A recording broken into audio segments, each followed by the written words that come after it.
Subscribe করে রাখবেন। ধন্যবাদ।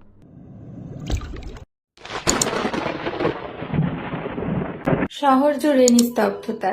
ঢাকা শহরের মতো ব্যস্ত শহরের মানুষগুলো নিস্তব্ধতার মায়াজালে আবদ্ধ। রাত প্রায় 1টা ছুঁই ছুঁই। ধানমন্ডিতে গেমস ক্লাবে একটা ছেলে চিল্লিয়ে যাচ্ছে। গেমসের মাঝে এতটাই আকৃষ্ট যে তার আশপাশে কি হচ্ছে না হচ্ছে সে বিষয়ে একদমই তার খেয়াল নেই। তার গেমসের ব্যাঘাত ঘটিয়ে তার ফোনে কল আসে। প্রথমবার কলটা বেজে কেটে যায়। আবারও কল দিচ্ছে, না পেরে কলটা রিসিভ করতেই আরিয়ান, তোকে নিয়ে পারি না, যত সব। তোর বাপ মরে শান্তিতে আছে, তোকে আমার কাছে রেখে গেছে। আমি মরলে বুঝবি। এখনো তুই গেম খেলছিস? বাসায় গিয়ে খেয়ে নে। আজ আমার রাতের ডিউটি, কাল দেখা হবে। তাড়াতাড়ি বাড়ি যা। কথাগুলো বলে আরিয়ানের মা নাজমা বেগম কলটা কেটে দেয়। আসুন, আরিয়ান সম্পর্কে কিছু বলি।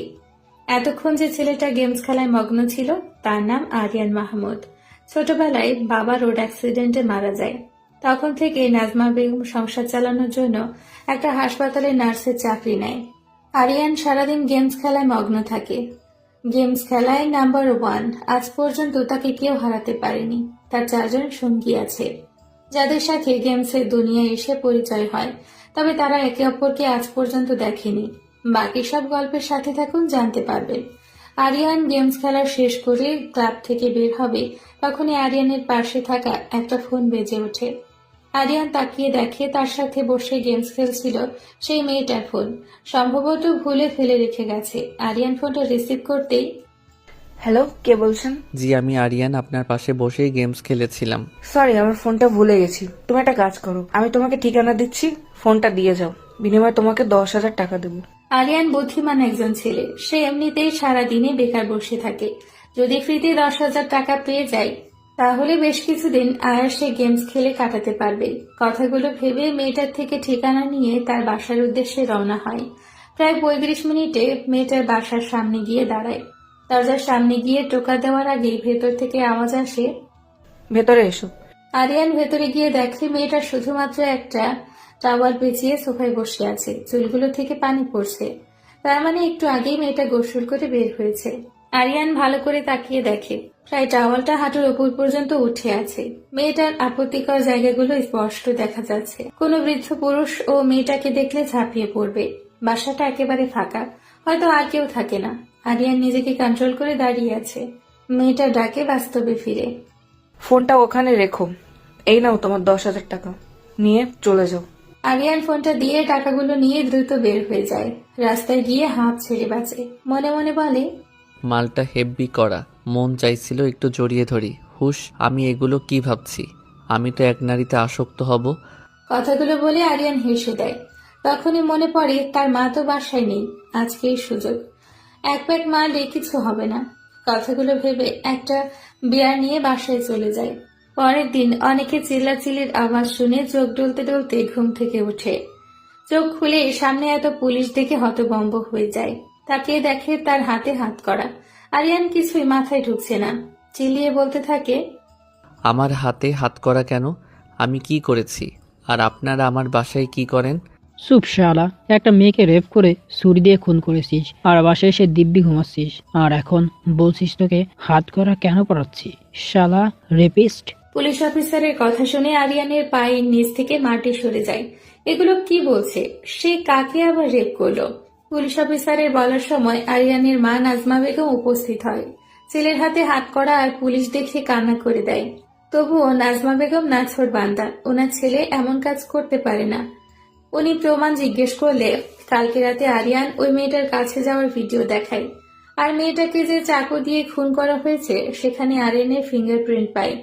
আরিয়ানের হাত ঘড়িটাকেও পাওয়া যায়। সব প্রমাণ বলছে খুনটা আরিয়ান করেছে।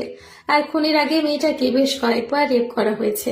নাজমা বেগমের সামনে আরিয়ানের কলার ধরে টানতে টানতে পুলিশ নিয়ে যায়। আরিয়ানকে জেলখানায় বন্দি করা হয়। নাজমা বেগম অনেক দৌড়াদৌড়ি করতেছে ছেলেকে ছাড়ানোর জন্য, তবুও পাচ্ছে না। অনেক উকিলের পেছনে ঘুরেছে, কেউ কেসটা নিতে চাচ্ছে না, কারণ সমস্ত প্রমাণ আরিয়ানের বিরুদ্ধে। সকাল থেকে নাজমা বেগম থানায় দাঁড়িয়ে আছে ছেলেকে এক নজর দেখার জন্য। আয়ার সাহেব মারা যাওয়ার পর থেকে আরিয়ানের কোনো চাওয়াই অপূর্ণ রাখেনি। নিজে কাজ করে তবুও ছেলেকে কাজ করতে দেয় না। কথাগুলো ভেবেই নাজমা বেগমের চোখগুলো ভিজে আসে। পুলিশ অফিসারকে রিকোয়েস্ট করে ছেলের সাথে কথা বলার পারমিশন পেয়েছে। বাবা, তুই একদম চিন্তা করবি না। আমি জানি তুই কোনো কিছু করিসনি। তোর উপর আমার বিশ্বাস আছে। আমি একজন উকিলকে রাজি করিয়েছি, তোর কেস নিয়ে আদালত লড়বে। মায়ের মুখের দিকে তাকিয়ে আরিয়ান কান্না করে দেয়। আম্মু, আমি কোনো রেপ বা খুন করিনি। নাজমা বেগম আরিয়ানকে সান্ত্বনা দিয়ে চলে যায়। আরিয়ান গিয়ে বসে, পকেটে হাত দিতে কি জানি হাতে আসে। নিয়ে দেখে একটা কাগজ। কাগজটা খুলতেই কিছু লেখা সামনে আসে। রহস্য একটা নাম মাত্র, এই নামের পিছনে হাজার রহস্য বিরাজমান। আমি রহস্য নিয়ে খেলতে ভালোবাসি, আর খুন করা আমার নেশা। হা হা হা। লেখাটা পড়ে আরিয়ানের মাথায় কিছুই ঢুকে না। তখনই কেউ একজন আরিয়ানের মুখ বরাবর লাথি মারে। আরিয়ান মুখ থুবড়ে মাটিতে লুটিয়ে পড়ে। মুখ দিয়ে গলগল করে রক্ত পড়ছে। আস্তে আস্তে সামনে তাকিয়ে দেখে একটা মোটা তাজা লোক দাঁড়িয়ে আছে। তার সাথে বেশ কয়েকজন আছে। তাদের মাঝে একজন বলে উঠল, জলখানায় এসে পায়ের উপর পা তুলে বসে আছিস। এখানের কিছু রুলস আছে। বসকে সালাম দিয়ে চলবি, না হয় মেরে পুঁতে রেখে দিব। সালাম দে। আরিয়ান আস্তে আস্তে উঠে কোন রকম দাঁড়িয়ে যে লোকটা তাকে লাথি দিয়েছিল তাকে সালাম দেয়। আরিয়ানের সালাম দেওয়া দেখে তাদের মাঝে একজন লোক আরিয়ানকে সজোরে থাপ্পড় দিয়ে বলে, এবারের জন্য তোকে ছেড়ে দিয়েছি। নেক্সট টাইম বসকে দেখলেই সালাম দিবি। কথাগুলো বলে লোকটা চলে যায়। আরিয়ান ব্যথায় উকাতে থাকে। নাক ফেটে রক্ত বের হয়ে আসছে। দ্বিতীয়বার থাপ্পড়ের কারণে ঠোঁট কেটে রক্ত বের হয়ে যায়। আরিয়ানের মাথায় আসছে না মেয়েটাকে খুন কি করতে পারে। সে তো ফোন দিয়ে টাকা নিয়ে চলে আসে। তাহলে মেয়েটাকে খুনটা করলো কে? আর জেলে আসার পর এই লোকগুলোই তাকে মেরেছে কেন? কিছুই মাথায় ঢুকছে না। আরিয়ান ফ্লোরে শুয়ে পড়ে, আস্তে আস্তে ঘুমিয়ে যায়। এদিকে নাজমা বেগম অনেক উকিলের কাছে দৌড়াদৌড়ি করার পরও ওনার হয়ে কেউ কেস লড়তে সাহস পায় না। কারণ একটাই, সব প্রমাণ আরিয়ানের বিরুদ্ধে। তবে তাদের মাঝে একজন বলেছে যদি কেউ পারে তাহলে সেটা তারেক সাহেব পারবে। তারেক সাহেব হচ্ছে এখানকার সব থেকে বড় ব্যারিস্টার। নাজমা বেগম তারেক সাহেবের অফিসের সামনে অনেকক্ষণ দাঁড়িয়ে থাকে। একটু পর তারেক সাহেবের সাথে দেখা করার সুযোগ পায়। উনি সবকিছু খুলে বলার পর তারেক সাহেবও না করে দেয়। নাজমা বেগম না পেরে তারেক সাহেবের পায়ে পড়ে যায়। তারেক সাহেব সাথে সাথে উঠিয়ে বলে, কি করছেন কি আপনি? আমি আপনার অনেক ছোট হব আর আপনি কিনা আমার পায়ে পড়ছেন? আচ্ছা ঠিক আছে, আমি আপনার কেসটা নিব। আপনি বাসায় যান। নাজমা বেগম অনেক খুশি হয়ে যায়। উনি সিদ্ধান্ত নেয় কালকে তারেক সাহেবকে নিয়ে আরিয়ানের সাথে দেখা করতে যাবে। আরিয়ান ঘুম থেকে লাফ দিয়ে ওঠে, কারণ তার পুরো শরীর ভিজে একাকার। তাকিয়ে দেখে তাকে যারা মেরেছিল তাদের মাঝে একজনের এই কাজ। আরিয়ান ছোট ছোট চোখে তাকিয়ে থাকে। তখন লোকটা বলে, তুই এখানে পরে পরে ঘুমাচ্ছিস? তোকে কি বলেছিলাম? চল, বস তোকে ডাকে। না গেলে তোর কপালে শনি আছে। কথাগুলো বলে লোকটা চলে যায়। আরিয়ান ধীরে ধীরে লোকটাকে ফলো করে তার পিছু পিছু যায়। লোকটা একটা রুমের ভেতরে ঢুকে। আরিয়ান তাকে অনুসরণ করে ঢুকে দেখে তাদের যে বস শুয়ে আছে আর বাকিরা তার হাত পা টিপে দিচ্ছে। আরিয়ান যাওয়ার পর তাদের বস উঠে বসে আর বলে, আজ থেকে তুই আমার কাজ করবি।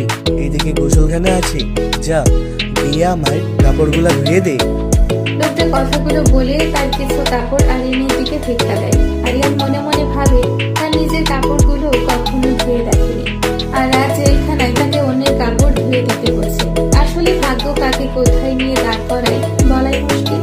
আরিয়ান কাপড়গুলো নিয়ে খুব কষ্ট করে ধুয়ে দেয়। বাইরে বের হতেই একজন লোক আরিয়ানকে ডাকে। আরিয়ান লোকটার কাছে যাওয়ার পর লোকটা বলে, তুমি কি নতুন এসেছো? জি। তার জন্য হাত কাটা শোভন তোমাকে এভাবে খাটাচ্ছে। নতুন কেউ আসলেই সে এভাবে কাজ করায়। জেলখানায় সবাই তার কথায় উঠ বস করে।